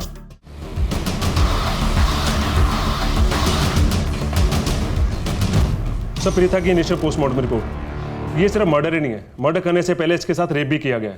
सर, ये रेप इतना ब्रूटल था कि ये पहचानने में भी दिक्कत आ रही है कि ये काम किसी एक इंसान ने किया है और लोग भी शामिल थे। काफ़ी इंटरनल इंजरीज हैं सर। ऐसा लग रहा है कि लड़की के प्राइवेट पार्ट को किसी शार्प चीज़ से हार्म किया गया था। एक मासूम सी लड़की के साथ इतना घिनौना काम, वेरी डिस्गस्टिंग। बड़ी शर्म वाली गल है सर। बात सिर्फ शर्म की नहीं है, ताज्जुब की भी है। ऐसा कौन सा रेपिस्ट है जो रेप करने के बाद लड़की को वापस कपड़े पहना दे? और फिर घर में फोर्स एंट्री के भी कोई निशान नहीं है। हो सकता है प्रथा ने किसी जानने वालों को ही घर पे बुलाया हो। पड़ोसियों से पूछताछ की, कुछ पता चला? सब कुछ खास नहीं पता चला, बस उनका यही कहना था कि उसका नेचर कुछ फ्रेंडली था और ज़्यादातर उसके मेल फ्रेंड्स ही थे। सही से ऐसा लगता है कि उनको उसके कैरेक्टर पे शक था। कोई उसका दोस्त शाम को उसके घर के आसपास भी आया था, जो थोड़ी देर बाद वहाँ से चला गया। मैंने भी उसके बारे में कुछ ऐसा ही सुना है। उसके सारे दोस्तों के बारे में पता करो और अपनी रिपोर्ट्स देखो, कि शायद कोई पहले ऐसी रिपोर्ट दर्ज हुई है क्या? हो सकता है किसी गैंग का काम हो। जी सर। और इसके पेरेंट्स को बताना कि लड़की के साथ रेप हुआ है, मुश्किल काम है, टूट जाएंगे बेचारे। लोगों को लगता है कि हम पुलिस वाले बहुत टफ होते हैं। हाँ, हम टफ होते हैं, लेकिन किसी पेरेंट्स को ये बताना कि उनकी बेटी के साथ रेप हुआ है, वो भी इतनी हैवानियत के साथ, हमारे लिए भी इतना आसान नहीं होता। मैं खुद एक बच्ची का बाप हूँ और मैं सपने में भी नहीं सोच सकता कि कभी मेरी बच्ची के साथ भी ऐसा हो। कई बार ऐसी छोटी छोटी चीज़ों के लिए भी लड़कियों को अपना निशाना बना लेते हैं जिनकी हम कल्पना भी नहीं कर सकते। इसीलिए मैं हर एक के बारे में पता करना चाहता था। हमारे पास फिंगरप्रिंट्स के अलावा और कुछ नहीं था। हम अपनी पूरी कोशिश कर रहे थे, लेकिन असली अपराधी हमारी पहुंच से अभी भी बाहर था। प्रीता बहुत अच्छी स्टूडेंट थी सर, और बहुत हेल्पफुल भी थी। अपने दोस्तों पर तो जान छिड़कती थी, खास तौर पर तन्मय के ऊपर। पिछले एक हफ्ते से कुछ प्रॉब्लम चल रही थी सर उनमें। प्रीता, तन्मय और उनके दोस्तों के साथ बातचीत नहीं कर रही थी। हाँ, पर ज़्यादा टाइम वो रोहन के साथ रहती थी। रोहन उसका जूनियर था, पर काफ़ी अच्छे दोस्त थे। अच्छा, मुझे इस रोहन से बात करनी थी। क्या वो आया आज कॉलेज? सर आप मॉम को कुछ मत बोलिएगा, वो बहुत गुस्सा होंगी। सर मॉम प्रीता को नहीं जानती, इसलिए उससे चिढ़ती हैं। मैं सब कुछ जानता हूँ उसके बारे में, वो मेरी बेस्ट फ्रेंड थी। फिर तो तुम्हें अच्छे से पता होगा उसका किसी के साथ कोई लड़ाई झगड़ा। कौन कर सकता है ये सब? और हाँ, ये तन्मय कितना अच्छा दोस्त था उसका। सुना है काफ़ी टाइम से आपस में कोई बातचीत नहीं हो रही थी। Sir last week. What's your problem dude? क्यों तो हमेशा प्रीता की पूछ बनकर उसके पीछे घूमता रहता है? She is my best friend. वो तेरी बेस्ट फ्रेंड होगी, बट वो मेरी गर्लफ्रेंड है। मतलब तेरे मानने से वो तेरी गर्लफ्रेंड बन जाएगी, इतना आसान है? हाँ साले तो ऐसे। क्या कर रहे थे तुम दोनों? ये बोल रहा है कि तुम इसकी गर्लफ्रेंड हो, और ऐसे बोला है कि मैं तुमसे दूर रहूं। मैं किसी की गर्लफ्रेंड नहीं हूँ, और मुझे ना ये सब नॉनसेंस में पढ़ना ही नहीं है। और तन्मय, तुम मेरे सिर्फ दोस्त हो, so please. But I love you Preeta. यार ये तू कैसी बात कर रही है? ओह गॉड, मतलब तुम लड़कों की प्रॉब्लम क्या है? मतलब मैंने अच्छे से बात कर ली तो मैं तुम्हारी गर्लफ्रेंड हो गई? मतलब फ्रेंडशिप नाम की कोई चीज होती है क्या? और तन्मय, प्यार तुम्हें है तो वो तुम्हारी प्रॉब्लम है। अगर तुम्हें ये सब चीजें नहीं समझ में आती तो प्लीज मुझसे दूर हो। चलो रोहन। प्रीता, समय बहुमूल्य है, सो इसलिए झूठ बोल के अपना और हमारा समय मत बर्बाद करना। हमें अच्छे से मालूम है कि तुम्हारा और प्रीता के बीच कोई अनबन हुई थी, और हम ये भी अच्छे से जानते हैं जिस दिन प्रीता का मर्डर हुआ था तुम उसके घर के आसपास ही थे। तुम काफी गुस्से में थे। तुमने प्रीता को मनाने की कोशिश की, प्रीता नहीं मानी तो तुमने प्रीता को मार दिया। नहीं सर, ऐसा नहीं है। मैं उससे माफी मांगने गया था, लेकिन मेरी हिम्मत नहीं हुई। मैं उसके गेट के बाहर खड़ा रहा और सोचता रहा।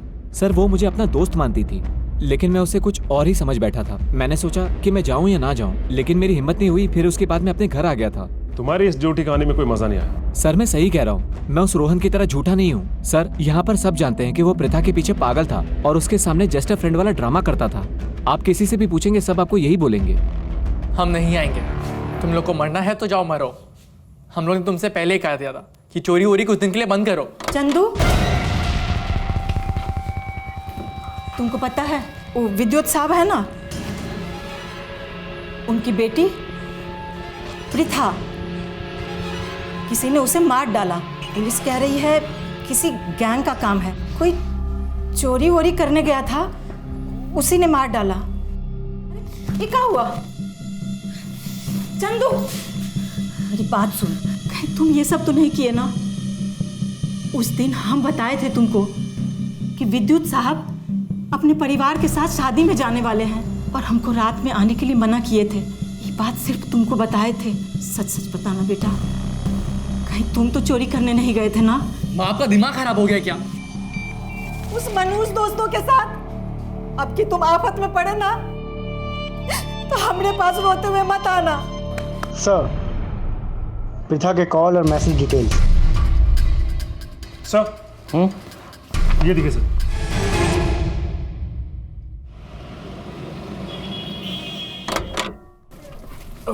वाहिगुरु। अरे यार वहाँ का वेदर कितना अच्छा था ना यार। हाँ, बाय गॉड मजा आ गया। बिल्कुल सही बोला तूने। बीवी हमेशा सही कहती हैं। चलो मैं चेंज करके आ रही हूँ। चल ठीक है, चाय बना लेना। हाँ।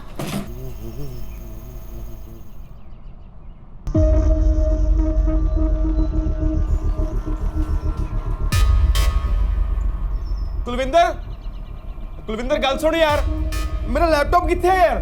लैपटॉप नु छड्डो, अंदर कबड़ च साडे पैसे ते डायमंड रिंग कुछ नहीं पिया। ओ यार लैपटॉप च मेरे क्लाइंट्स दा जरूरी डाटा सीगा यार। कुछ स्टैचू भी थे वाल क्लॉक भी नहीं हैगी यार मैनू की पता यार मैं तेनू बोलिया भी सी लैपटॉप साथ लेके चलते हैं पर तो मेरी गल सुनती नहीं पर हम तो घूमने गए थे ना लैपटॉप लेके जाते तो सारा दिन उसके अंदर घुसे रहते ये रैली में शर्मा की ड्यूटी लगाओ, तो बहुत सारे मिनिस्टर वहाँ आने वाले हैं। जी सर। एक रॉबरी की कंप्लेंट आई उसी इलाके से जहाँ पर प्रीथा का मर्डर हुआ। सर पिछले 6 महीनों में वहाँ पहले भी 2 बार रॉबरी हो चुकी है। तुम इस नए रॉबरी केस को देखो, मैं रोहन से मिलकर आता हूँ। सर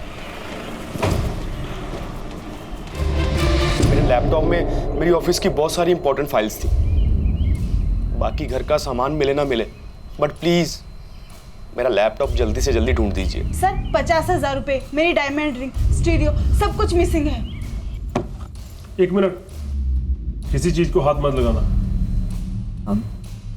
साहब वो अलका भाभी का काम हम निपटा के आते हैं। अच्छा, ये किस किस को मालूम था कि आप लोग घर से बाहर जाने वाले हैं? सबको ही पता था कि हम लोग बाहर जाने वाले हैं। सर बाहर एक सीसीटीवी लगा, उसका फुटेज देख सकते हैं? उसका डाटा मेरे फोन से कनेक्ट है, इसमें देख सकते हैं आप।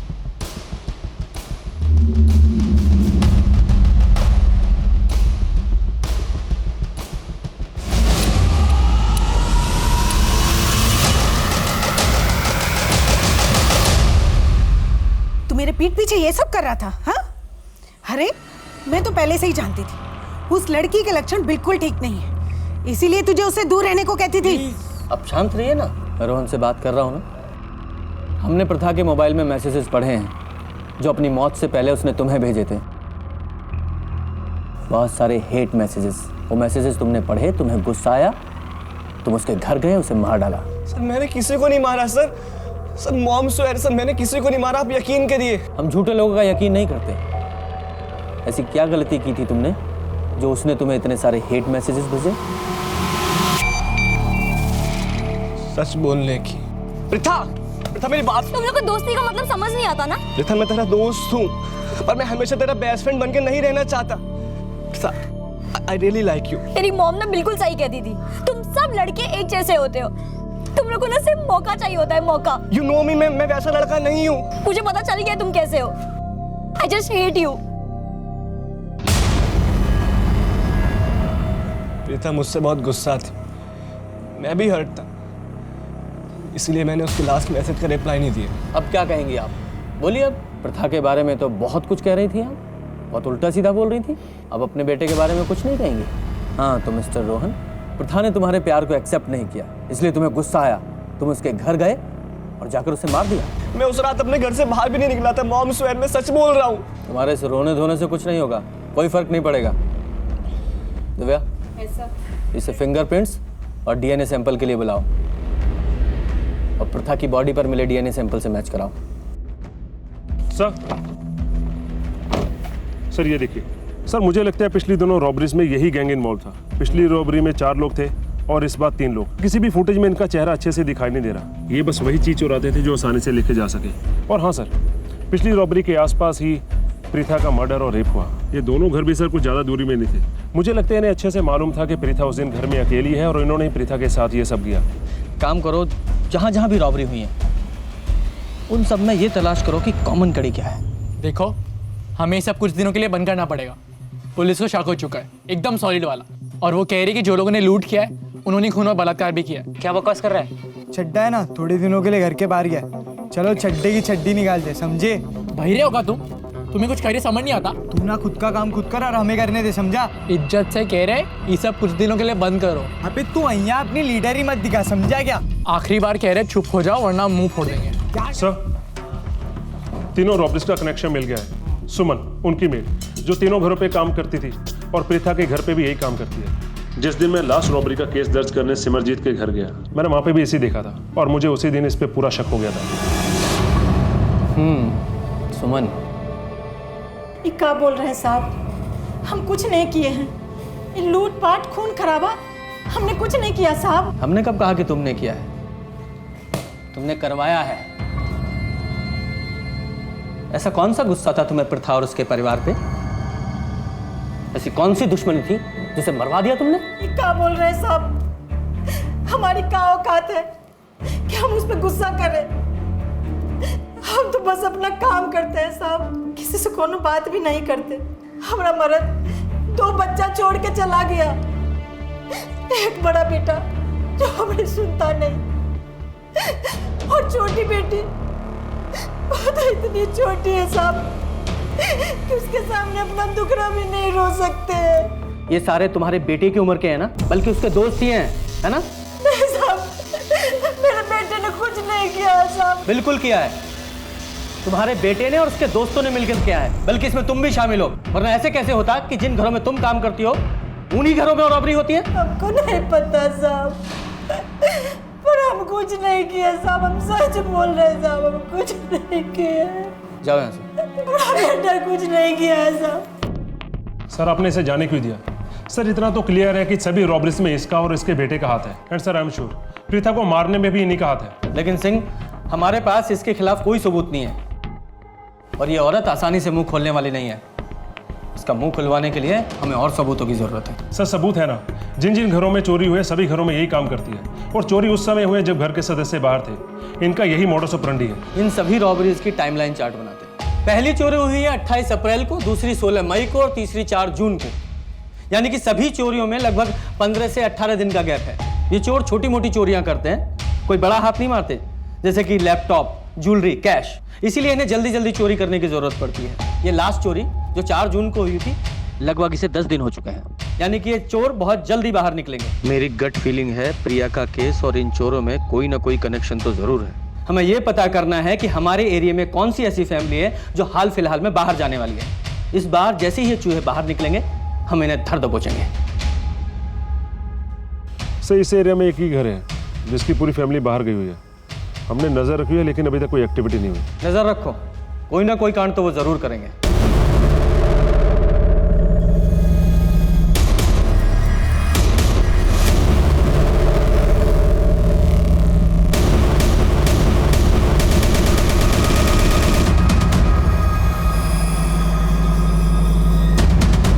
जी सर।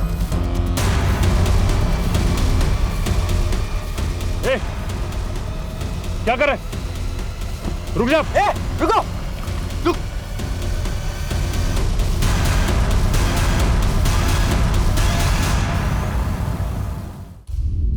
तुम तीनों स्कूल में पढ़ते हो ना? यही सिखाते हैं तुम्हारे स्कूल में?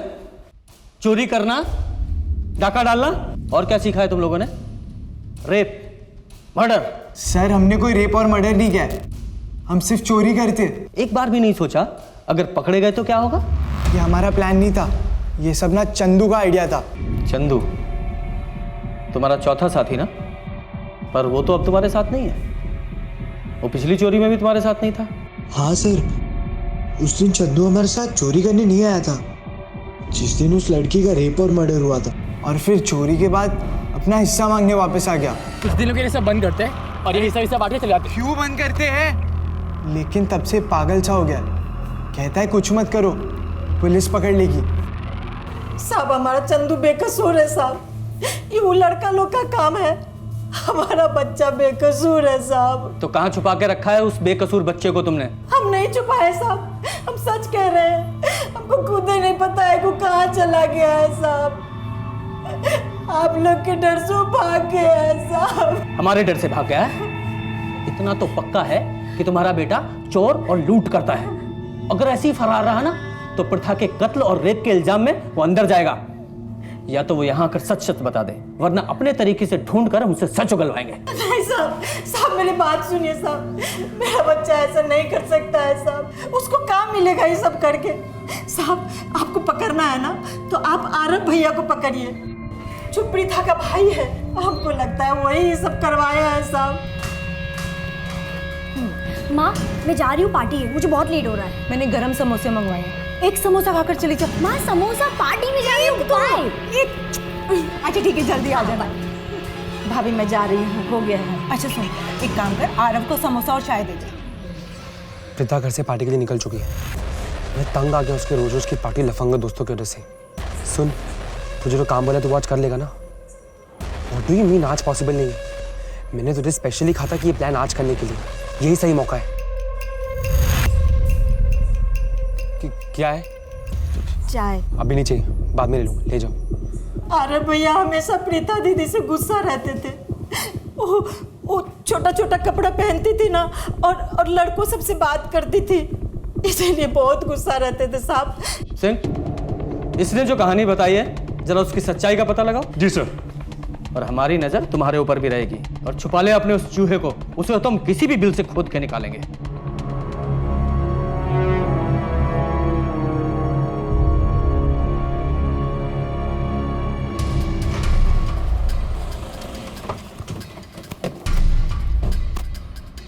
तीनों अपनी बहन पे गुस्सा था ना? हाँ। प्रीता घर से पार्टी के लिए निकल चुकी है। मैं तंग आ गया उसके रोज रोज की पार्टी लफंगा दोस्तों की वजह से। सुन, तुझे जो काम बोला तू वॉच कर लेगा ना? अरे पुलिस से झूठ बोलने का कोई फायदा नहीं, हम सब सच पता चलवा लेंगे। तूने किस किस को फोन किया, किसे पैसे दिए? अच्छा होगा अगर तू खुद ही बता दे। अगर हमने अपने तरीके से पता किया ना तो तुझे बहुत दिक्कत होगी, समझा? सर, प्रीता छोटे कपड़े पहनती थी, आवारा लड़कों के साथ घूमती थी और रात भर ऐसी घूमती रहती थी सर। इसलिए मैंने उस गुंडे को पैसे दिए ताकि वो प्रीता को डरा सके। और सर, जिस दिन प्रीता का मर्डर हुआ ना, उस दिन मैंने उस गुंडे से कुछ भी नहीं कहा सर। वो तो घर पे रुकने भी नहीं वाली थी सर, बाई चांस वो घर पे रुक गई। मेरा यकीन कीजिए, मैंने सिर्फ डराने के लिए उस गुंडे को पैसे दिए थे और मेरा कोई इरादा नहीं था सर। उस आदमी का जल्दी से डिटेल्स दे। सर ये लीजिए, उसका नाम गोविंद है। आरव के बहन के साथ मैंने कुछ नहीं किया साहब। बहुत सीधा बनता है तू। लड़कियों को छेड़ने की बहुत कंप्लेंट है तेरी हमारे पास। आप जिन लड़कियों की बात कर रहे हो साहब, वो सब ऐसी ही है साहब। उस रात आरव ने मुझे कॉल किया था, लेकिन मैं क्लब में डांस कर रहा था और मैं लास्ट मिनट में सब कोई प्रोजेक्ट हाथ में नहीं लेता। आप चाहे तो मेरे दोस्तों को पूछ सकते हो। और तेरे दोस्तों से तो हम पूछ ही लेंगे, और अगर ये काम कहीं तूने किया हुआ ना तो तेरी ऐसी हालत करूंगा कि तू नाचना तो दूर चल भी नहीं पाएगा, समझा? पता करो ये गोविंद सच बोल रहा है या नहीं। सिंह, हमारे पास सस्पेक्ट्स भी हैं और उन सस्पेक्ट के पास प्रथा को मारने के मोटिव्स भी हैं। जैसे कि ये तन्मय, ये उस दिन प्रथा के घर के पास में था। हो सकता है वो प्रथा के घर के पास गया हो, दोनों की आपस में बहस हुई हो, उसने पहले रेप किया तो उसे मार दिया। और वो दूसरा रोहन, उसे भी प्रथा ने उस दिन बहुत सारे हेट मैसेजेस किए थे, हो सकता है उसने ये सब किया हो। और वो प्रथा का भाई आरव, पता करो ये आरव उस दिन शादी छोड़कर गया था क्या? जी सर। और वो काम वाली सुमन, क्या नाम है उसके बेटे का? सर चंदू। क्या हुआ उसका? सर उसे ढूंढ रहे हैं, सभी खबरों को एक्टिवेट कर दिया, वो जल्दी पकड़ा जाएगा।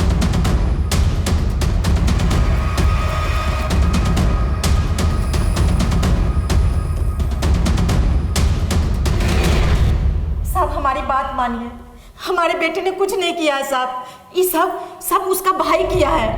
हमारा बेटा निर्दोष है साहब। बस बहुत हो गया, दूसरों पे इल्जाम लगाना बंद करो, चुपचाप इससे पूछताछ करने दो, वरना रेप और मर्डर में इसका साथ देने के लिए तुम्हें भी अरेस्ट करेंगे। हमने कुछ नहीं किया साहब, हम वहाँ गए ज़रूर थे। हमें याद आया कि माँ ने उस दिन कहा था कि वो लोग शादी के लिए सब लोग जा रहे हैं, तो मैंने सोचा बड़ा हाथ लगेगा। लेकिन जब मैं वहाँ गया हमें लगा शादी से कोई वापस आ गया, लेकिन उस आदमी का मुंह ढका हुआ था और उसने सामने की खिड़की से अंदर हाथ डालकर चाबी निकाली और फिर दरवाज़ा खोला। पहले हमें लगा कोई घर वाला है, हम उसे देखने आगे बढ़े। अच्छी कहानी बनाई, उन्हें सोची या पहले सोच रखी थी? हम सच कह रहे हैं। हम जानते हैं इन सब में तेरा ही हाथ है। अब ये बता, तेरे दोस्त भी तेरे साथ हैं या तू अकेला था? सब ये कह तो रहा है कि इसने कुछ नहीं किया। वो आदमी दिखने में कैसा था? वो आदमी, सुमन अच्छी तरह से जानती थी कि उसका बेटा चंदू गलत रास्ते पर है, जिसे रोकने में वो नाकामयाब रही। चंदू को उसके किए की सजा मिली, रॉबरी का केस सॉल्व हो चुका था, लेकिन प्रथा के रेप और मर्डर की गुत्थी सुलझने भी बाकी थी। चंदू ने अपराधी का जो डिस्क्रिप्शन बताया था वो किसी से मैच नहीं कर रहा था। तभी एक चीज मेरे सामने आई जिससे इस केस को सॉल्व करने में मुझे सफलता मिली। सर, प्रीता की डिटेल पोस्टमार्टम रिपोर्ट आ गई है। उसके साथ गैंग रेप नहीं हुआ, उसके साथ एक आदमी ने रेप किया है। सर रही बात गोविंद की, वो सच बोल रहा है। और सर अरब के दोस्तों से भी मैंने पूछताछ की, उस दिन अरब अपने दोस्तों के साथ ही था। अब सर बचे रोहन और तन्मय, ये क्राइम पक्का इन दोनों में से किसी एक ने किया। चंदू तो बता रहा था वो कोई मिडिल एज मैन है। सर हो सकता है चंदू झूठ बोल रहा हो सकता है ये क्राइम चंदू नहीं किया हो। नहीं सिंह, मेरा इंस्टिंक्ट कह रहा है चंदू झूठ नहीं बोल रहा है। अगर चंदू की बात माने तो उस आदमी ने खिड़की में से पहले हाथ डालकर चाबी निकाली, फिर वो मेन डोर से अंदर आया, यानी कि उसे पता था कि चाबी कहाँ है और उसे यह भी पता था कि उस दिन प्रथा घर में अकेली थी। जरूर ये बात किसी फैमिली मेंबर ने उसके सामने डिस्कस की होगी। पहले हमें सिर्फ शक था, लेकिन अब पूरा यकीन है कि ये किसी रैंडम आदमी का काम नहीं है। ये ज़रूर कोई ऐसा आदमी है जिसे अच्छी तरह से पता था कि प्रथा घर में अकेली है और आपके घर की चाबी वो खिड़की के पास रहती है। वो चोरी के इरादे से यहाँ नहीं आया था, वो सिर्फ प्रथा के लिए आया था। कोई ऐसा जो उसे पसंद करता था। क्या आप किसी ऐसे आदमी को जानते हैं? मैं तो नहीं जानता। मैं जानता हूँ वो कौन हो सकता है।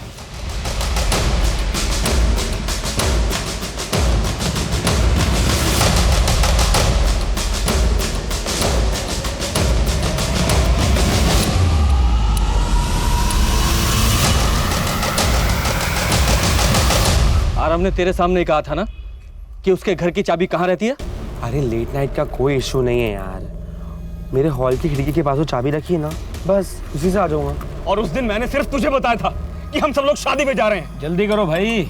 अरे बड़ी जल्दी में डॉक्टर साहब, आज एक शादी में जाना है ना, सब जा रहे हैं घर में। हम ही लोग जा रहे हैं, वो प्रीथा नहीं जा रही। ये क्या कह रहे साहब आप? हाँ, आप तो सब चीज मुझको बताते थे ना। अब ये मेरे सर पे मत डालिए साहब। तुमको ज्यादा पसंद नहीं करता था मेरी बहन को क्या? जब देखो तब उसे ढूंढता रहता था, कहाँ आ रही कहाँ जा रही नहीं। हाय अरे क्या बात कर रहा है? तेरी बहन आती थी मेरे से बात करने के लिए, उसको अच्छा लगता था आपने उससे बात करने के लिए। तूने ये सब कुछ नहीं किया? नहीं साहब। फिर झूठ बोल रहा है? मैं कोई झूठ नहीं बोल रहा साहब। सिंह, तो ये क्या है? ये तेरे फोन की लोकेशन रिकॉर्ड्स हैं। तूने बताया था ना कि 10 बजे दुकान बंद करता है, लेकिन तेरी फोन की लोकेशन के हिसाब से तू 1 बजे तक वहां था। तेरी बीवी से भी पूछा है हमने, उस रात देर से घर आया था तू। झूठ मत बोलना, बोल। सिंह तेरी सब सच बोलता हूँ साहब, मैंने उस लड़की के साथ गंदा काम किया था साहब। हाँ, लेकिन साहब वो तो जाने किस किस के साथ क्या क्या करती थी साहब। कभी किसी का हाथ पकड़ लेती थी, कभी किसी के साथ हंस के बात करती थी, और किसी किसी के साथ तो साहब गले भी मिलती थी। और मैं खाली बात करने की कोशिश करता था तो मुझे ऐसे देखती थी जैसा कोई सड़क का कुत्ता है। अरे मुझे भी साहब वो सब करना था, वो जो सबके साथ करती थी। अरे साहब मैं तो सच बता रहा हूँ ना, मुझे क्यों मार रहे आप लोग? क्योंकि सच्चाई ये है कि उस बेचारी लड़की के साथ इतना घिनौना और गंदा काम किया, उसकी जितनी सजा दी जाए उतना कम है। पहले रेप किया और बाद में उसे मार डालो। अरे साहब मैंने उसे नहीं मारा साहब, मैं उसे मारना चाहता था साहब, लेकिन सही इसे पूरा सच उगलवाओ। मेरी बात सुन साहब, मैं सच बोल रहा हूँ साहब, मैंने उसका बलात्कार किया, मैंने उसे नहीं मारा साहब। सिंह, अगर इस जगदीश की बात मान भी लें कि इसने प्रथा को नहीं मारा, तो फिर किसने मारा? और वो जो कोई भी था, उसने प्रथा के कपड़े ठीक करके ये दिखाने की कोशिश की कि उसका रेप नहीं हुआ है। सर चंदू भी हो नहीं सकता, वो तो पहले डर के भाग गया था। हाँ, लेकिन वो जो कोई भी था मेन डोर से अंदर आया था, मतलब घर के बारे में अच्छी तरह से जानता था। हो सकता है वो फैमिली मेंबर ही हो। सिंह, उस रात शादी में से ये प्रथा का फादर गायब था ना? एक पेशेंट का फोन आ गया था, मुझे उसके पास जाना पड़ा। हाँ सर, वो कह रहे थे किसी मरीज को देखने गया सी। पड़ा वो प्रीथा को क्यों मारेगा, उसके पीछे कोई मोटिव नजर नहीं आता। लेकिन सर अगर उसने अपनी बेटी को ऐसी हालत में देखा होता तो उसकी मदद जरूर करता, उसे डॉक्टर के पास लेके जाता, उसे मारता क्यों? यही तो पता करना है। अगर उस रात की टाइमलाइन पता चल जाए तो ये भी पता चल जाएगा कि उस रात प्रथा को मारने के पीछे मोटिव क्या था। सर ये कैसी उठपटांग बातें कर रहे हैं आप? आपको लगता है कि मैंने अपनी बेटी को मारा है? हाँ लगता है। आपने कहा था कि उस दिन आप शादी के वेन्यू से पेशेंट को देखने गए थे। हमने पता किया है कि वहाँ से पेशेंट का घर सिर्फ 10 मिनट की दूरी पर है और आपको 45 मिनट लग गए। बेटी को मारने में टाइम लग गया ना? आप पुलिस वाले हर किसी में शक करते हैं। यही हमारा काम है। मेरी गाड़ी का टायर पंचर हो गया था, बस उसी को बनवाने में थोड़ा टाइम लग गया। कौन से गैराज में टायर ठीक कराया था? अब ये मत कहिएगा कि वो आपने खुद ही ठीक कर दिया। क्या हुआ, बहुत नर्वस लग रहे? नर्वस हो रहा हूँ क्योंकि अगर उस गैराज वाले ने मुझे नहीं पहचाना तो आपका शक यकीन में बदल जाएगा कि मैंने ही अपनी बेटी को मारा है। तो फिर दुआ कीजिए कि वो गैराज वाला आपको पहचान ले। सर मैंने उस मैकेनिक से गल की थी, वो कह रहा था उसने विद्युत को पहचान लिया। उसने बताया कि वो उस रात उसके गैरेज में आया था, उसने अच्छे कपड़े पहने थे और वो किसी पेशेंट को मिलने की जल्दी मचा रहा था। बाप मैकेनिक के पास आया, फिर पेशेंट के पास गया।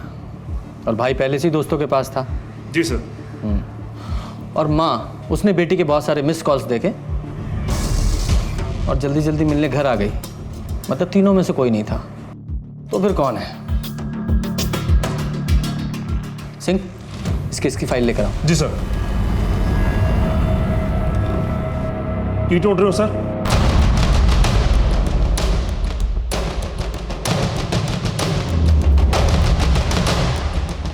क्या ढूंढ रहा हूं? कातिल को। आपके ऊपर तो हमें शक ही नहीं था, लेकिन अपराधी ज्यादा दिनों तक पुलिस के साथ आंख मिचौली नहीं खेल सकते। प्रथा की मिस्ड कॉल देखने के बाद आपने उसे वापस कॉल किया, और जब उसने आपका फोन नहीं उठाया तो आप घबरा गई और तुरंत शादी से निकल गई। ये हैं आपके फोन की लोकेशन डिटेल्स। इनसे साफ पता चलता है कि आप 1 बजे शादी से निकल गई थी और 15 मिनट के बाद ही अपने घर के एरिया में पहुंच गई थी। आपने अपने पति को 2 बजे कॉल किया और हमें 2:05 पर। ये बीच के 45 मिनट आपने क्या किया? प्रेथा को बर्बाद कर दिया था उस राक्षस ने। जिस दरिंदगी के साथ उसके साथ रेप हुआ, उस दर्द के साथ वो नहीं जी सकती थी। वो जिंदा तो रहती, लेकिन घुट घुट के मर जाती। मैंने हमेशा उसे समझाया था कि दुनिया अच्छाई नहीं देखती है। लोग हमेशा मेरी बेटी को गलत कहते थे। उसका हंसना, उसका लड़कों के साथ बात करना, उसके छोटे कपड़े पहनना, बस इन सब बातों से ही लोगों ने अंदाजा लगा लिया कि उसका कैरेक्टर खराब है।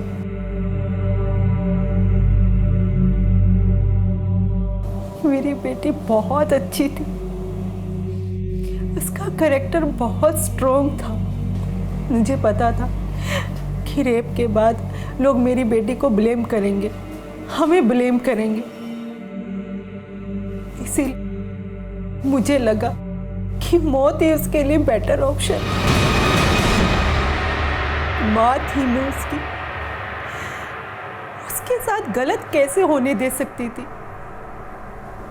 इसीलिए मैंने उसे मारकर सही काम किया। मुझे अपने परिवार के लिए जो सही लगा मैंने वही किया। आपने कानून को अपने हाथ में लेकर सही नहीं किया। आपकी बेटी को जिंदा रहना चाहिए या नहीं, ये डिसाइड करने का हक आपको नहीं था। आपकी बेटी बहुत स्ट्रांग थी एंड आई एम श्योर अपने साथ हुए इस अपराध के बाद भी वो बहुत आत्मसम्मान के साथ अपनी जिंदगी जीती, और आपने उसकी जिंदगी छीन ली।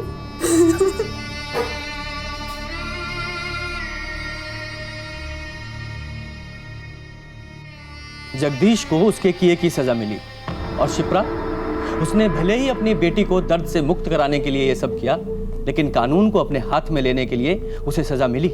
आरव ने जगदीश को अपनी बहन की तरफ गलत निगाहों से देखते हुए तो देखा, लेकिन उसके लिए भी उसने अपनी बहन को ही गलत समझा। क्या यह होने वाले अपराध की दस्तक नहीं थी? प्रथा एक खुशमिजाज लड़की थी, सबसे दोस्ती रखती थी, हर किसी पर आसानी से भरोसा भी कर लेती थी, और शायद इसी मासूमियत की कीमत उसने चुकाई थी। प्रथा के साथ जो कुछ भी हुआ उसके लिए सिर्फ जगदीश और शिप्रा ही गुनहगार नहीं है, बल्कि कहीं ना कहीं हर वो इंसान गुनहगार है जो ये सोचता है कि जो लड़की हंसमुख है, पार्टीज में जाती है, छोटे कपड़े पहनती है, लड़कों से दोस्ती रखती है, वो गलत है या कैरेक्टरलेस है। जब भी ऐसी धारणा किसी के लिए बनाई जाती है तो वह समाज के लिए एक दस्तक होती है। ये दस्तक है कि हमारी सोच गलत है, ये दस्तक है कि हमारे समाज को बदलने की जरूरत है। हर लड़की को अपनी जिंदगी अपने तरीके से जीने का हक है। अगर किसी को बदलना है तो ऐसे लोगों की सोच को जो प्रथा जैसी लड़कियों को गलत समझते हैं। इसी के साथ मैं सीनियर इंस्पेक्टर प्रशांत कौशिक आपसे विदा लेता हूं। फिर मिलेंगे, तब तक देखते रहिए क्राइम पेट्रोल दस्तक। मकसद बताना नहीं, बचाना है। जय हिंद। क्राइम पेट्रोल के ऐसे ही मजेदार एपिसोड्स देखने के लिए हमारे चैनल को सब्सक्राइब करें